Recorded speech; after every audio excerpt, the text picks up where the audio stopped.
Bienvenue dans cette vidéo. Aujourd'hui, on va parler de trigonométrie. Alors, on va expliquer ce que c'est et ensuite on va voir comment on peut l'utiliser pour calculer un angle dans un premier temps. Alors, qu'est-ce que c'est la trigonométrie? Déjà, il faut savoir qu'il y a trois fonctions trigonométriques. Donc, on parle des fonctions qui s'appellent cosinus, sinus et tangente. Alors, je vais vous écrire. Cosinus, donc c'est COS. Cosinus, sinus et tangente. Trois fonctions trigonométriques. Alors qu'est-ce que c'est exactement? La façon la plus simple de l'expliquer, c'est de se dire que le cosinus, le sinus et la tangente, c'est d'autres façons de représenter la mesure d'un angle. C'est-à-dire que lorsque vous avez un angle, vous savez que une des façons de le mesurer, c'est d'avoir sa valeur en degrés. Et en fait, ce que vous allez avoir, c'est que pour chaque angle en degrés, vous allez avoir une valeur qui est correspondante en cosinus, on pourrait dire, en cosinus, en sinus et en tangente. Donc, quand vous avez un nombre qui fait 60 degrés, par exemple, vous allez avoir un nombre qui correspond à sa valeur en cosinus, un autre nombre qui correspond à sa valeur en sinus, et un autre nombre qui correspond à sa valeur à tangente. Donc c'est vraiment comme si c'était des unités différentes. On pourrait parler d'unité cosinus, unité sinus et unité tangente. C'est d'autres façons de de mesurer un angle. Et on peut passer de la mesure en degrés à la mesure en cosinus, ou la mesure en sinus, et en tangente, etc. Alors, comment est-ce qu'on fait? Tout ça, ça se passe avec la calculatrice. Donc on va sortir notre calculatrice et puis on va essayer, on va découvrir quelques nouvelles touches et voir comment ça fonctionne. Donc voilà notre calculatrice collège. Si j'ai mon angle de 60 degrés, je vais essayer de trouver sa valeur en cosinus. Pour faire ça, je vais appuyer sur la touche cos de la calculatrice et je vais mettre 60 degrés, donc 60. Et après je fais égal, et ça me fait 0,5. Donc ça veut dire que le cosinus de 60 degrés, c'est 0,5. Maintenant, je vais recommencer avec sinus. Donc je fais sin 60. Ça me fait, on va dire, environ 0,866. On va arrondir à 3 chiffres après la virgule. Donc 0,866. Environ ça. Et on peut faire la même chose pour tangente. Donc on fait tan de 60 degrés. Et on va obtenir 1,732. Donc on écrit 1,732. Voilà.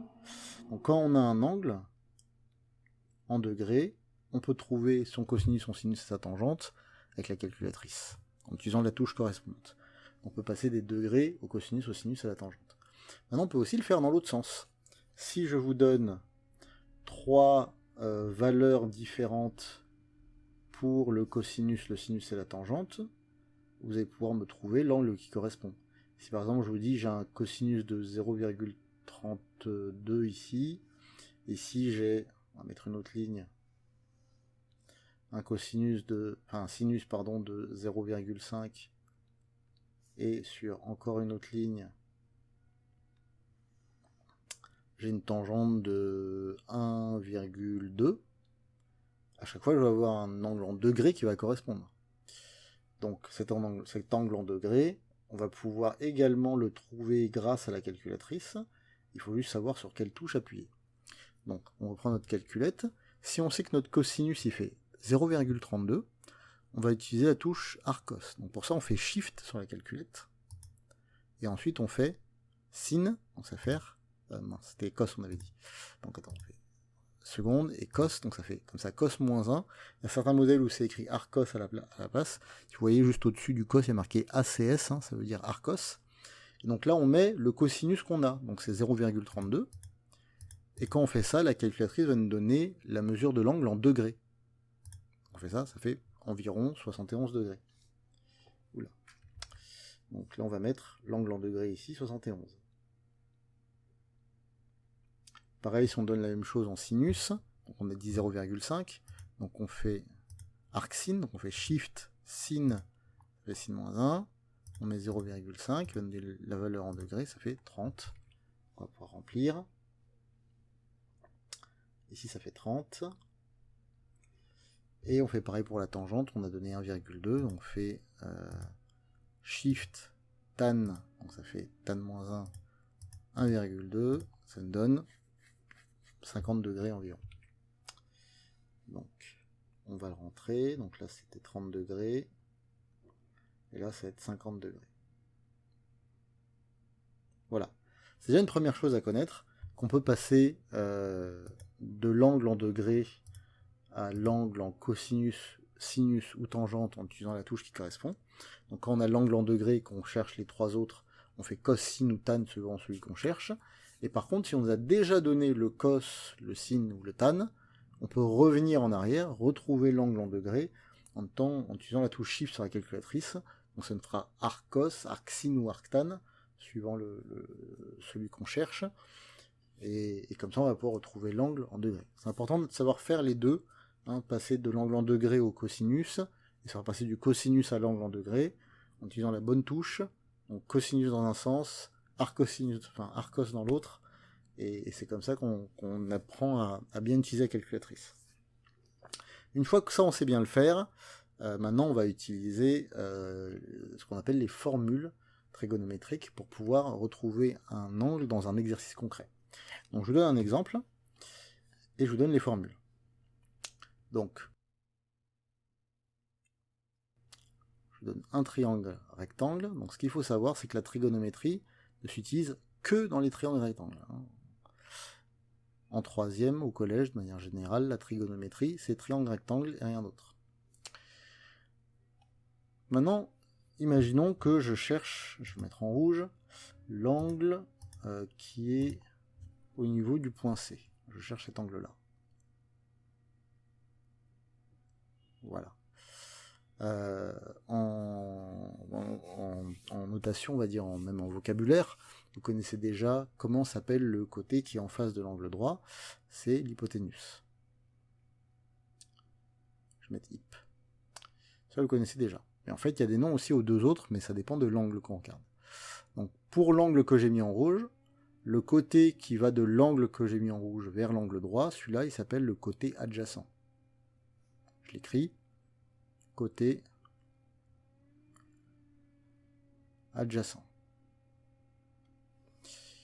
Et le côté qui est en face de l'angle que je cherche à trouver, lui s'appelle le côté opposé.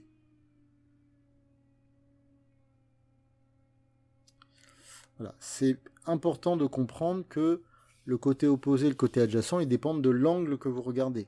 Le côté adjacent, il relie l'angle qu'on regarde et l'angle droit, et le côté opposé, c'est celui qui est en face de l'angle que je regarde. Si par exemple je m'intéresse à l'autre angle, donc je vais le mettre en jaune pour que vous voyez bien, si je m'intéresse à celui-ci, bah, ça échange le côté opposé et le côté adjacent. Du coup, par rapport à cet angle, celui-ci, c'est le côté adjacent.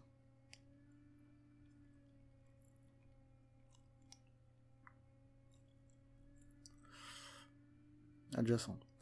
Et par contre, l'autre qui était le côté adjacent de l'angle rouge, bah, c'est le côté opposé de l'angle jaune. Je vais mettre OPP. Voilà. Donc c'est important de comprendre ça. Une fois que vous avez compris ça, je peux vous donner les trois formules, et dans une prochaine vidéo, on verra comment concrètement on va calculer les angles qui nous intéressent. Donc là, dans la trigonométrie, on va apprendre à calculer l'angle qui est en rouge et l'angle qui est en jaune, et ça c'est à condition qu'on nous donne des longueurs dans notre triangle rectangle. Mais on verra ça à la prochaine vidéo. Je vous donne déjà les trois formules, je les rappellerai dans la prochaine, mais il faut déjà que je vous explique ici comment on les comprend. Donc quand vous cherchez le cosinus d'un angle, on va mettre cos, on va le mettre en entier cosinus. Pour chercher le cosinus d'un angle, il faut faire le côté adjacent divisé par l'hypoténuse.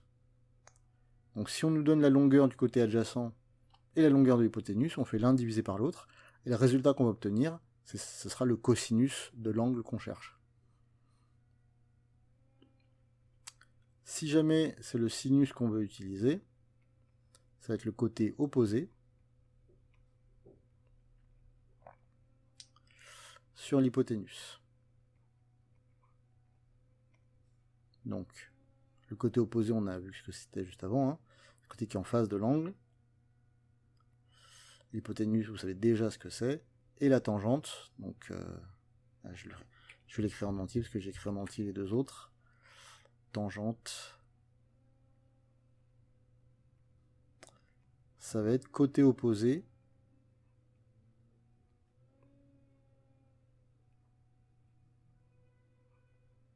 sur côté adjacent.